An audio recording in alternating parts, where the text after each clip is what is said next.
नाच रे पतर की नागिन जैसन। उम्मीद बाकी अच्छा खोलो। और आज के रिएक्शन वीडियो में बहुत मजा आएगा। बात चलते हैं आज के वीडियो रिएक्शन वीडियो स्टार्ट करते हैं। और कॉमेडी है तो बहुत एंजॉय करिए, मस्ती देखे। चलते हैं आज के क्लिप स्टार्ट करते हैं। नाच रे पतर की नागिन जैसन, के नाच रे पतर की नागिन जैसन।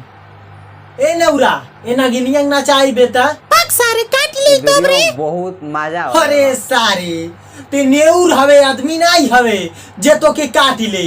ए नागिन भौजी तो के पेल के मुंगा दे क्या? टेंशन मत लो, नेउरा जिया दे। ना ना ना ना ओकर जियौले के बाद भी पेला। मजा ले लो रानी हो खड़े खड़े खड़े खड़े टेबल लगाई का हो।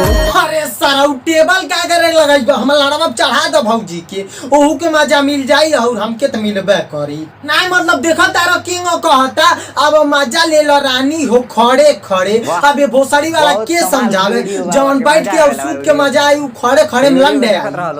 नहीं पलंग न चटाई ले पूरा में उठाए राजा बाल को फसाई बड़े बड़े बड़े बड़े। भौजी उ कसाई बड़े बड़े बा कि नहीं तो हमके नहीं पता बा, लेकिन हई तो यार बहुत बड़े बड़े बा। मतलब देखो तारा लोग देखला के बाद यह मन करता कि इनकर दोनों पकड़ के झूल जाइए कर पहुंचो दो।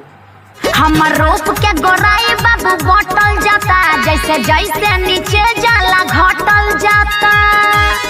अरे बतिया समझा। हम तो घटबा करी नीचवा काली घाट के गुफा जेबा, लेकिन भौजी एक बार डिटोल साबुन से अपन मुंह धो लो तो नीचे के सामान और ऊपर के सामान कुछ हद तक सेम हो जाई। हमर रोप के गोराई बाबू बटल जाता जैसे जैसे नीचे जाला घटल जाता। अरे बतिया समझा। अरे तुहार बतिया समझते बानी, लेकिन तू हमार बतिया समझो। मतलब अब ऊपर तो आटा लगेला 10-10 किलो तक तो गोर तो रहबे करी। अब नीचवा लाड़ लगेला। हाँ मतलब लाड़ लगेला तो ऊ तो वैसन रहबे करी ना। जहाँ डाले रोज गोरी करुआ के शुरू करा लगावल बेरा के जन उ जगहिया हो जाई मोरा करियो भी फेल। जियो भैया का गाना गावो तारो, कहाँ सुर बा कहाँ ताल बा? वह पूछा तानी कहाँ सुर बा कहाँ ताल बा करी बहन चोदो ई करावत बवाल बा। ना मतलब देखा तारा कितना मस्त सुर लगा के गावता। ऐसे अच्छा सुर ते कुकुरा लगा देला। जहाँ डाले रोज गोरी करुआ के शुरू करा लगावल बेरा के जन उ जगहिया हो जाई मोरा करियो। भैया एगो एडवाइस देता नहीं फ्री में ले लो।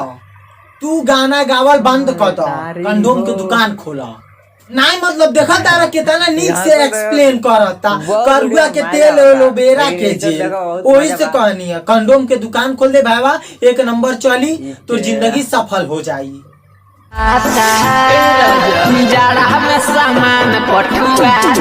अच्छा भौजी एगो बात बतावो, तो अरे खानदान में केहू के कौनो प्रॉब्लम रहेला तो गाना गा के बतावेला का?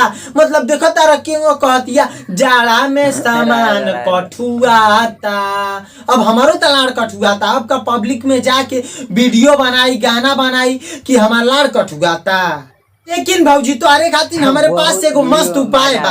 तू अपन सामानवा प्लास्टर करवा लो, फिर पीओपी करवा लो, फिर कौनो कलर के पेंट मार दियो, एशियन के पेंट मरवाई हो। तुहार सैया के सिरिंज अच्छा लड़ावा की बात करो तू। ए भौजी हमारो बा 5 इंच के आवा घुसा दी। तो बस भाई लोग आज खातिर नेतने ही। और वीडियो अच्छा लगल लाइक कर दियो और कमेंट में बताइए वीडियो कैसा लगल। और चैनल पर नया होइए तो चैनल के सब्सक्राइब कर दियो। तो मिलता नहीं एगो नेक्स्ट वीडियो में, तब तक के लिए बाय।